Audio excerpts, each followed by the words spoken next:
Kailangan merong lalabas dito ng voltahe para maging normal siya. Ayan, meron, no? Okay. Hindi ko alam kung paano ko introhan yung unit na ito. Alam nyo kung bakit? Yung unang mga video ko dito or yung mga pinaka-intro natin dito ay sa kasamaang palad na bura natin. Medyo malungkot ako ngayon dahil may mga video tayo na hindi pa na-edit is nabura natin nung nag-clear tayo ng storage natin. Pasensya na. Kaya medyo malungkot yung dating ng intro natin. Okay, Kevlar MC2.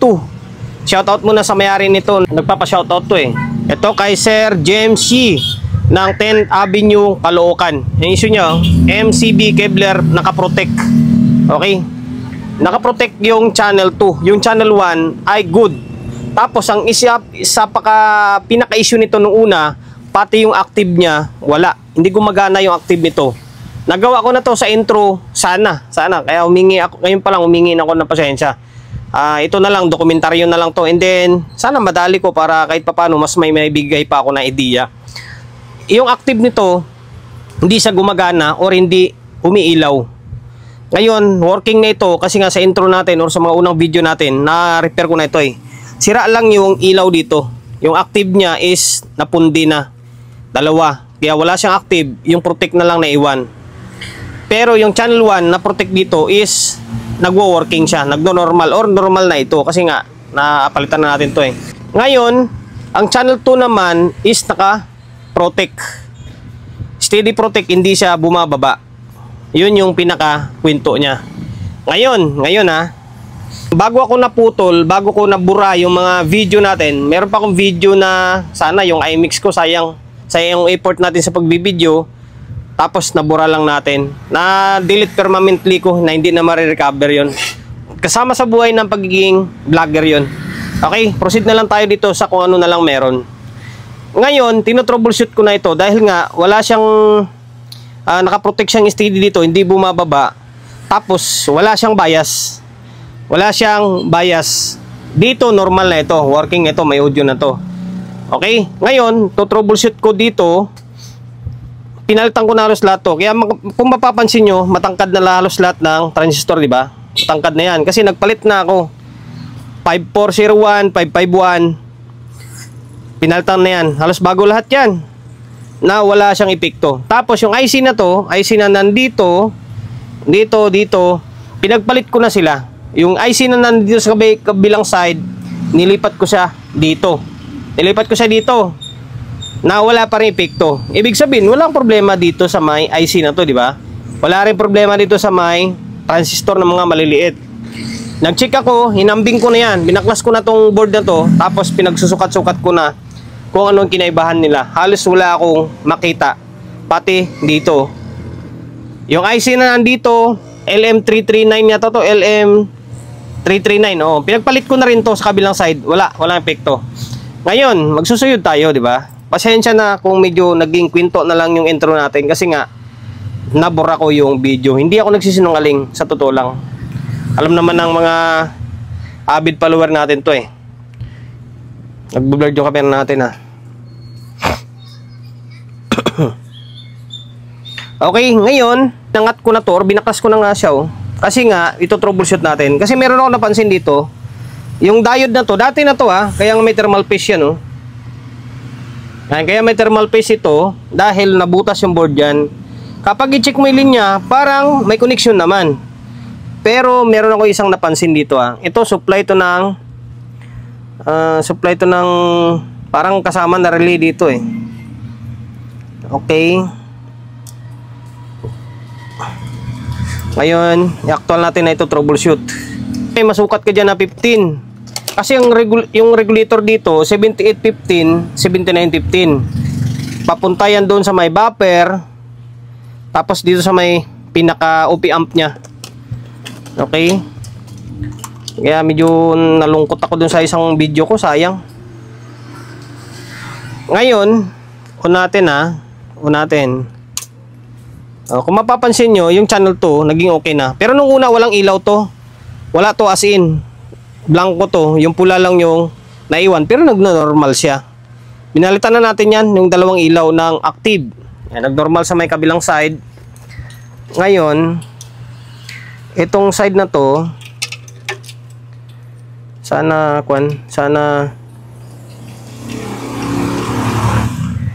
hindi aabot kalang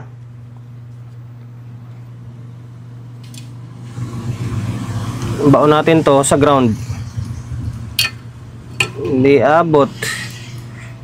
Yan, naka-ground dyan. Ito yung 7815, ito LM7815, ito positive side, ito positive, ito na regulator. Ngayon kailangan may makuha tayong positive dito. Okay, meron siya. Yun, in niya yan, in.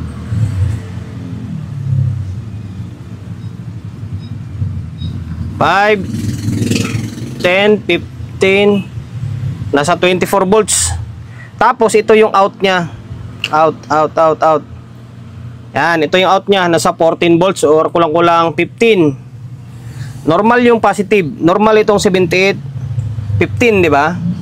Ngayon, ay, hanggal naman to. Talang Okay, ngayon ito yung negative. Kailangan may masukat tayong negative dito. Walang voltahe lumabas. Dapat i-reverse nyo. Pero okay lang, re-reverse lang naman yung tester natin ito Dito, wala din. Wala man lang nag-reverse. Tapos sa gitna, wala din. Ibig sabihin, walang pumasok na voltahe. Walang pumasok, walang lumabas dito sa may 7915. Ngayon, susuyurin natin yan siyempre. Ngayon, suyurin natin to kung saan siya pumunta. Pero sa ngayon, bunutin ko muna tong supply dito. Bunutin natin para sigurado. Or, hindi naman sasayaran siguro yan. Ngayon, baybayin natin tong linya dito. Kasi diode dito. Ayan, diode dito na bilog, yung bridge type diode. Kaso bilog lang siya. Ngayon, babaybayin natin kung bakit wala siyang supply na negative. Saan yung ground niya? Ground dito sa may 1, 2, 3 sa pinakagitna yung ground, sa pinakagitna. Okay, on natin ulit sa pinakagitna yung ground. Tapos ito gitna ground, ito kapasitor to ito gitna plain ground, ito ground to Tapos dito may positive to, baliktad. Pabaliktarin natin. May lumabas positive dito. Kapasitor to. Yan, kapasitor to. Okay, meron siya. Paglabas ng diode dyan meron. Pagdating dito, wala. Mapapansin nyo, wala ibig sabihin, kulang ng supply. Kulang ng supply, negative. Ngayon, parang dito lang sa diode to tingin ko kinulang siya Dito tayo sa may paa mismo. Wala talaga. Mukhang sira yung diode. Okay, bunutin natin yung diode na yan. Nabaklas na natin yung diode. Na-check ko yung diode, buo naman. Ito. Positive, negative, AC. Ngayon, hindi natin may balik to dahil butas to. Para i-secure na lang natin, i-wire na lang natin siya. I-wiring na lang natin. Tapos, dito na lang siya natin ipesto. Magiging awkward man siya tingnan kasi nga, wiring na lang. Pero mas epektibo yun. Kasi dyan mo ilalagay, na butas na yan, maaring magkakaproblema lang ulit. I-wire na lang natin. Tapos, lagay natin siya dito. Yan. Hindi naman basta-basta ganun kainit yan Lagay natin siya dyan, tapos i-wiring na lang natin ng maayos. Diskartehan lang natin para basta importante gumagana siya or mapagana natin siya. Tinisting ko sanang wiring, wala talagang lumalabas dito sa may itong diode na to. Mukhang sira nga talaga to. Pero pag chinik mo, parang buo naman. Ito, gagawin ko na lang ito, palitan na lang. Ito, dinikit ko na nga siya dito. Ayaw.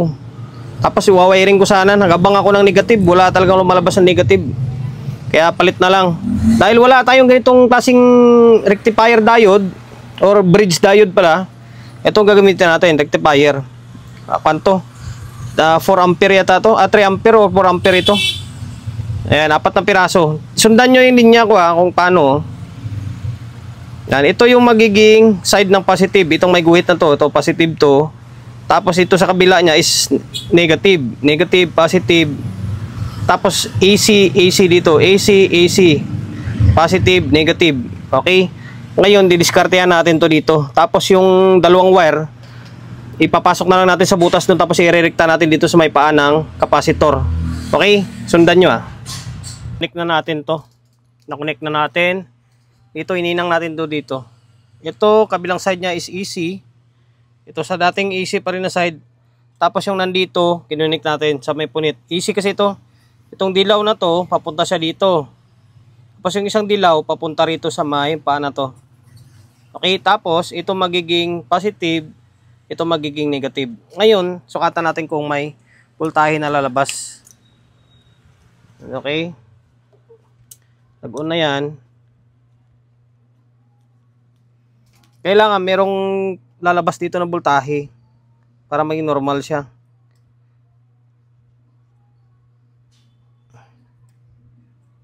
Kailangan. Ayan, meron Okay, meron na siya. Ngayon, i-wire natin yan. Pasok na lang natin sa butas yung wire na yan mamaya. Okay? Winiring na natin to. Yan, imbis na dito natin i-tap, diniretso na lang natin dito sa may paa ng capacitor. Huwag kayong magkabaliktad Halimbawa, ito. Halimbawa lang to. Kung positive ito, yung may guhit na yan, positive. Kailangan sa positive side dito. Sa walang guhit na ang capacitor dito. Positive, gitna niyan, ground. Tapos dito is negative. Okay, ngayon yung walang guhit na to, papunta sa paa nito. Okay? Tapos ganito magiging klabasan niya. Ayan, yung negative papunta rito, yung positive papunta rito sa may kabilang side. Yung ground na yan, gitna, papunta yan dito sa may pinaka-center. Ngayon, kailangan meron na. Sana meron na. Baliktad Baliktad natin, test probe natin. Dito, in to, in pa lang. Mataas pa to. 5, 10, 15. Nasa 23. Nasa 23 volts siya. Ngayon, ito yung out niya. Kasi nasa regulator na siya Ito, negative. Ayan nasa 14 Diba? Meron na. Tapos ito yung positive. Kailangan meron yung dalawa na yan. Okay? Goods na yung voltahe natin. Wala na ito, hindi natin gagamitin to. Tingin ko sira ang lintik na yan. Pwesto natin. Tapos ano bang gagawin ko dito? Anong kasunod natin gagawin? Wala na, gagawin yung ganyang style. Kahit awkward man yan, basta importante gumagana, di ba? Okay, try natin. Balik ko na sa heatsink siguro. Kasi naka-double sided naman to Or kahit di na muna. Testing natin na gaganito siya kung mawawala yung protect niya. Binalik muna natin ng pansamantala. Pag ganito lang muna siya. Pag ganito lang muna kasi baka may problema pa. Mahirapan ulit tayo pagbaklas. Ngayon, natin. Testing natin Kinakabahan ako.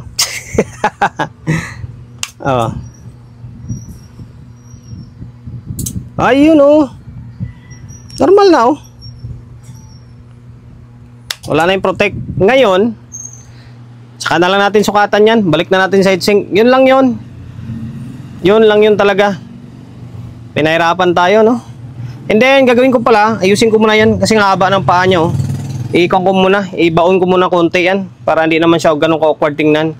Yan lang guys, sana nakapagbigay idea tayo doon sa may sa may 17.915, 78.15. Kasi kapag wala yun, makulang yung voltahe, yung OP amp niya mawawalan, tapos pati bias hindi ubra hanggang sa magiging protect siya. Binalik ko na yung board sa may heatsink natin. Tapos pinutulang ko na yung paa ng transistor kasi mahaba kanina Ayan, maiksi na yan.